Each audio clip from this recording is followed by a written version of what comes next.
Assalamualaikum, salam sejahtera, salam bineka untuk kita semua. Pak Paulus dan keluarga besar dari Leprit, terima kasih banyak atas penghargaannya. The Legend Award memenangkan 5 kali pilpres berturut-turut. Bagi saya dan teman-teman LSI DNJA, mendapatkan penghargaan ini 5 kali ikut memenangkan pilpres berturut-turut, itu seperti sampai di puncak gunung yang tinggi sekali.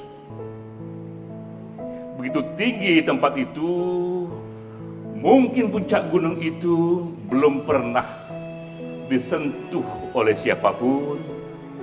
Karena itu hening suasananya dan sendirian juga di sana.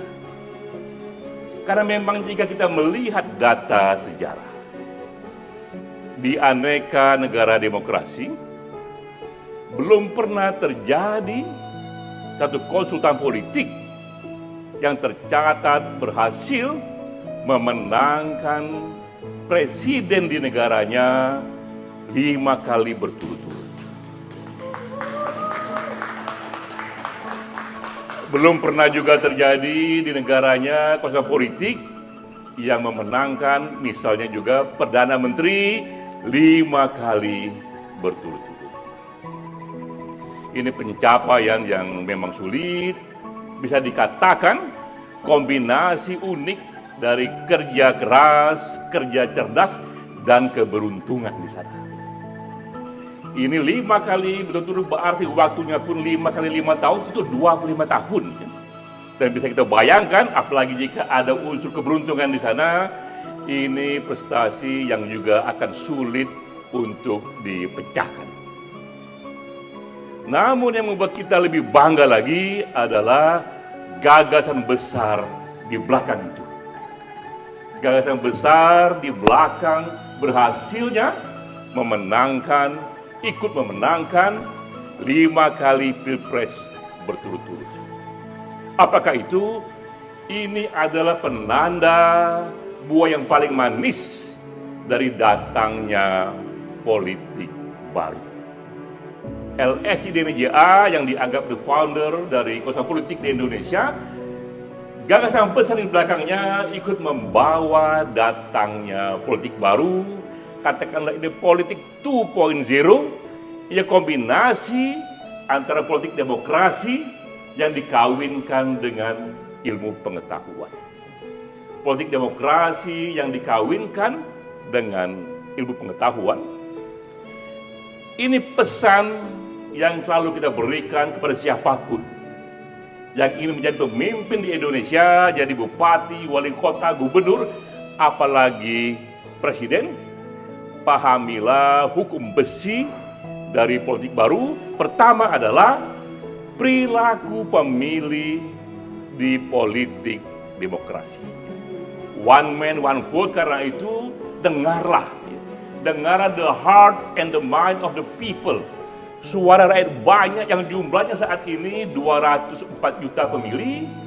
Maka dengarlah tidak hanya heboh di dunia elit di kota-kota besar, tak hanya suara politisi, pengusaha, para aktivis di kota-kota besar, tapi juga rakyat banyak yang ada di pegunungan dan di ujung-ujung desa.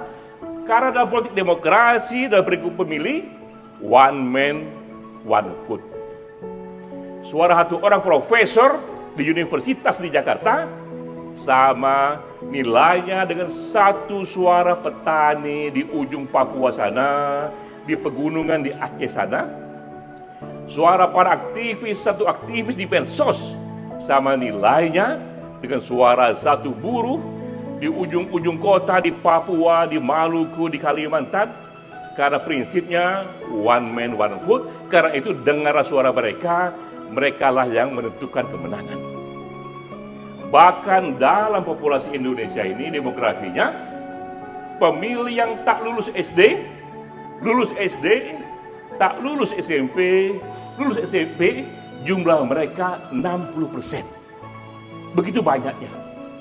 Sementara kalangan terpelajar, mahasiswa yang tamat D3, D1, S1, S2, S3, profesor hanya 10%. Nah, ini hukum perilaku pemilih bahwa jumlah mereka wong cilik itu 6 kali lebih banyak dari wong gede atau kaum terpelajar. Nah, itulah yang seringkali membuat banyak sekali kalangan terpelajar kita, akademisi kita, politisi kita yang salah memahami karena mereka mengira apa yang heboh di kota-kota besar, apa yang heboh di medsos, mereka mengira itulah miniatur dari pemilih Indonesia dari Aceh sampai Papua, dan disitulah mereka salah karena memang suara wong cilik acap kali berbeda dengan apa yang ramai di medsos dan di kampus-kampus. Ini hukum pertamanya, perilaku pemilih. Masalahnya bagaimana cara kita tahu? Bagaimana tahu apa yang ada di the heart and the mind of the people? Yang 204 juta banyaknya dan mereka pun dinamis berubah-ubah setiap waktu. Nah, itulah datang hal kedua dari politik baru, karena revolusi ilmu sosial sudah sampai di sana. Statistik sudah sampai di sana. 204 juta pemilih bisa kita ketahui hanya dari 1.200 sampel saja. Hanya dari 1.200 orang saja kita bisa mengetahui itulah yang bergema dari pemilih Indonesia dari Aceh sampai Papua. Kombinasi inilah ilmu pengetahuan yang dikawinkan dengan politik praktis membuat LSI memiliki perangkat yang besar sekali untuk ikut membaca peta opini dan juga kemudian mengubah peta opini. Karena itu, kepada pemimpin yang ingin menjadi pemimpin di Indonesia, apakah gubernur, bupati, wali kota, apalagi presiden, ia boleh dibantu siapapun, namun untuk memahami politik baru harus dipastikan bahwa di sebelah kanannya berdiri lembaga survei, di sebelah kirinya berdiri konsultan politik. Lembaga survei kerjanya membaca opini publik. Itu penting sekali untuk tahu situasi, tapi membaca opini publik itu baru side A dari sebuah kaset. Baru separuh dari pekerjaan. Pekerjaan penting lainnya adalah mengubah opini publik. Nah, itu tidak dikerjakan oleh lembaga survei, tapi itu dikerjakan oleh konsultan politik. Namun juga dengan menerima penghargaan ini, penghargaan The Legend Award, LSI juga, saya juga membuat disclaimer bahwa yang pertama-tama paling berpengaruh menentukan menangnya Prabowo dan Gibran saat ini adalah trio tunggal itu sendiri. Adalah Prabowo sendiri, Gibran sendiri, dan juga Jokowi efek yang menyertainya. 3 orang inilah pelaku utama yang menentukan kemenangan. Di luar itu ada lingkaran kedua yang juga tentukan kemenangan, tim kampanye nasional yang diketuai Pak Rosan dan tim khusus yang diketuai Pak Bahlil. Inilah yang menjadi backbone utama memenangkan Pilpres kali ini. Peran LSI Indonesia ada di belakang saja, lebih memberikan frame bagaimana seharusnya kampanye ini dikerjakan, karena politik baru sudah memberikan bukti kepada kita, kampanye yang berhasil adalah kampanye yang berbasiskan pada riset, strategi politik yang kuat, strategi yang berbasiskan data. Saya akan cerita satu saja kasus bagaimana bedanya peran politik atau strategi politik yang dibuat berdasarkan riset, karena acap kali dia berbeda dengan apa yang dipikirkan oleh common sense, bahkan kalangan terpelajar sekali. Ibaratnya sekarang ini kita umpamakan Pilpres 2024 ini seperti film layar lebar. Ada satu adegan di sana yang paling seksi. Salah satunya, dalam adegan itu ada masuknya Gibran Raka Buming Raka. Ini tokoh yang sebelumnya dilihat sebelah mata, ternyata ujungnya ia menjadi the game changer. Ia ikut mengubah peta politik dan juga menentukan kemenangan. Ini bisa dilacak di Google. Bisa lihat di Google, itu kira-kira bulan Agustus kita sudah mempublikasi hasil survei bahwa Prabowo dan Gibran jika dipasangkan bisa memenangkan pertarungan. Ini jauh hari sebelum ribut-ribut di MK di bulan Oktober. Kenapa Gibran bisa ikut memenangkan pertarungan jika ia membantu Prabowo? Karena data menunjukkan ia bisa membawa 3 kantong besar suara. Yaitu mereka yang puas kepada Jokowi itu volumenya 80% dari populasi pemilih. Juga ia bisa membawa kalangan muda milenial yang volumenya itu 50% dari kalangan pemilih populasinya. Dan ia pun juga bisa membawa suara di Jateng, Jawa Tengah, memang hanya 14%, tapi itu suara yang bisa membelah dukungan kepada Ganjar. Ganjar saat itu adalah pesaing dari Prabowo. Dengan data inilah saya bawa data ini kepada Prabowo, kepada Jokowi untuk meyakinkan mereka bahwa Gibran ini potensial untuk dicalonkan. Sebelumnya memang nama Gibran sudah ada di kepala Prabowo, sudah dia katakan berkali-kali, tapi memang LSI yang pertama datang dengan data. Yang pertama meyakinkan bahwa ini data yang ada. Tapi saat itu undang-undang melarangnya. Karena undang-undang waktu itu mengatakan yang bisa jadi capres atau cawapres adalah mereka yang usianya sudah di atas 40 tahun, Gibran belum ya. Dan kita katakan juga, Pak, ini LSI ini 2 batasnya. Ia tunduk pada 2 hal. Pertama pada hukum nasional. Apapun yang dilarang oleh hukum nasional tak bisa dikerjakan. Tapi apapun yang dibolehkan oleh hukum nasional itu wilayah kita.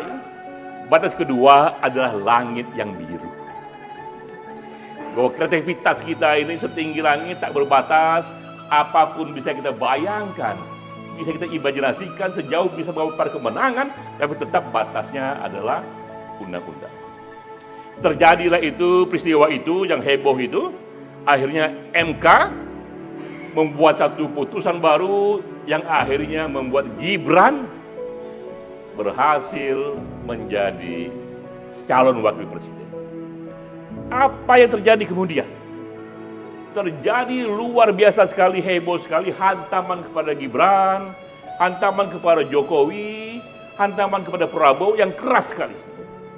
Muncul isu dinasti dan lain sebagainya, muncul gerakan pro demokrasi dan lain sebagainya. Sebagian dari mereka merapat pada kubu Ganjar.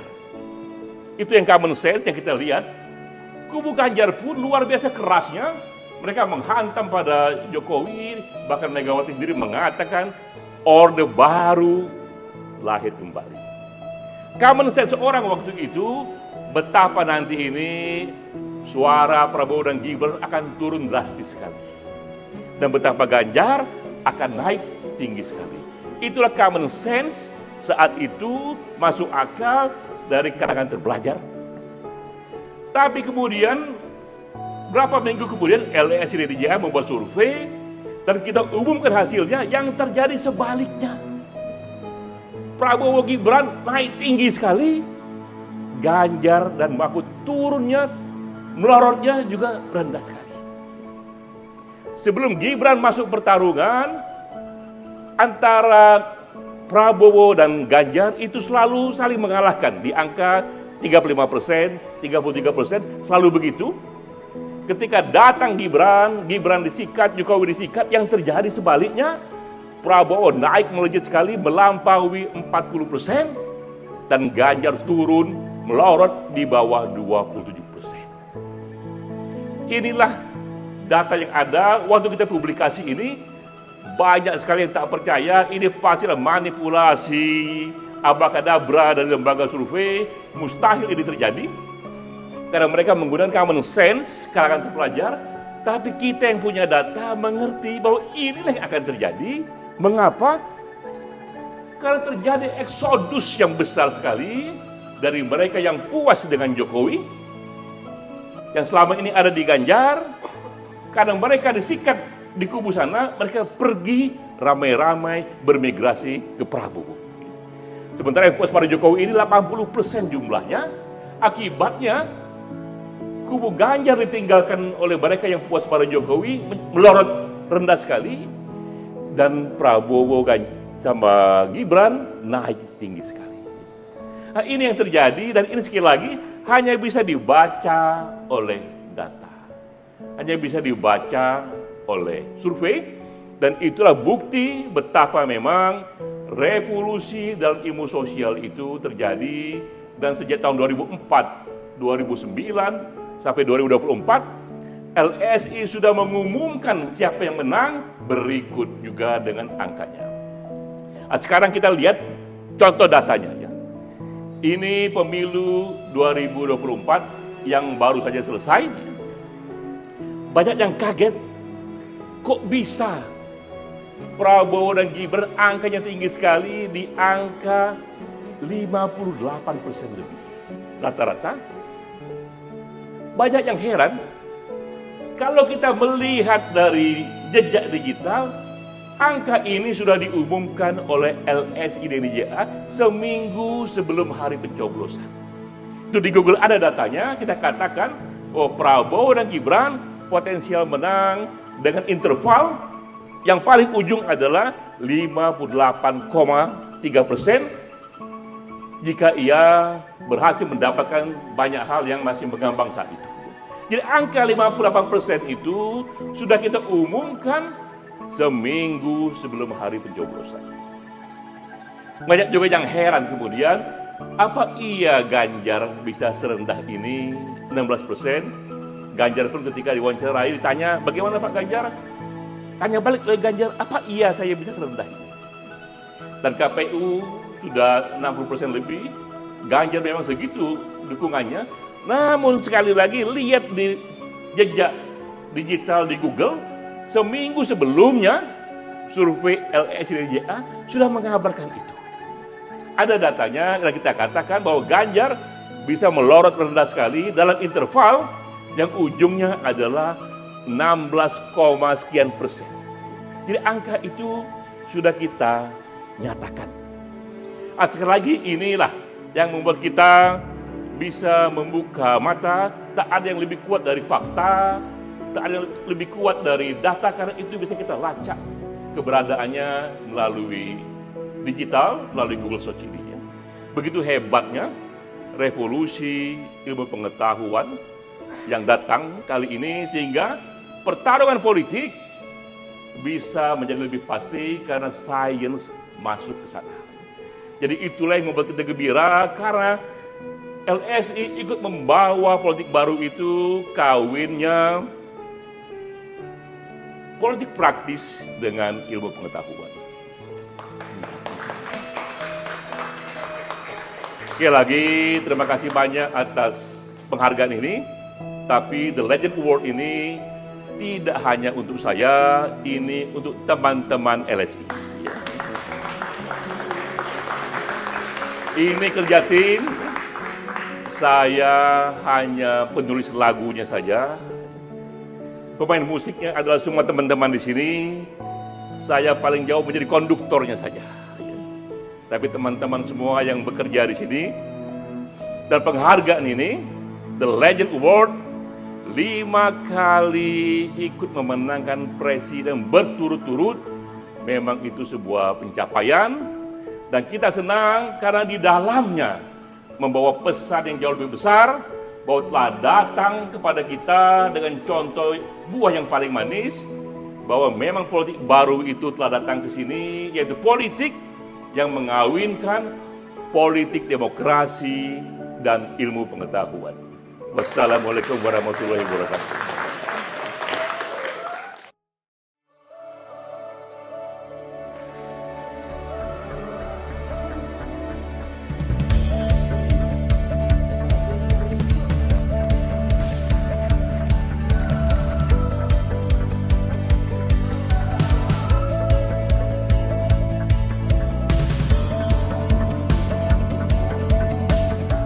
itu, pada hari ini kami undang dengan hormat Bapak Denny Januar Ali atau Denny JA untuk menerima penghargaan dari Lembaga Prestasi Indonesia Dunia berupa piala, medali, dan piagam.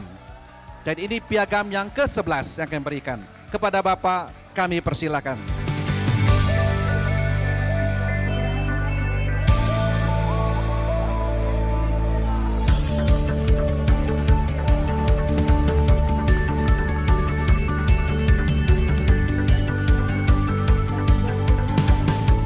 Dengan bangga kami serahkan kepada Denny JA.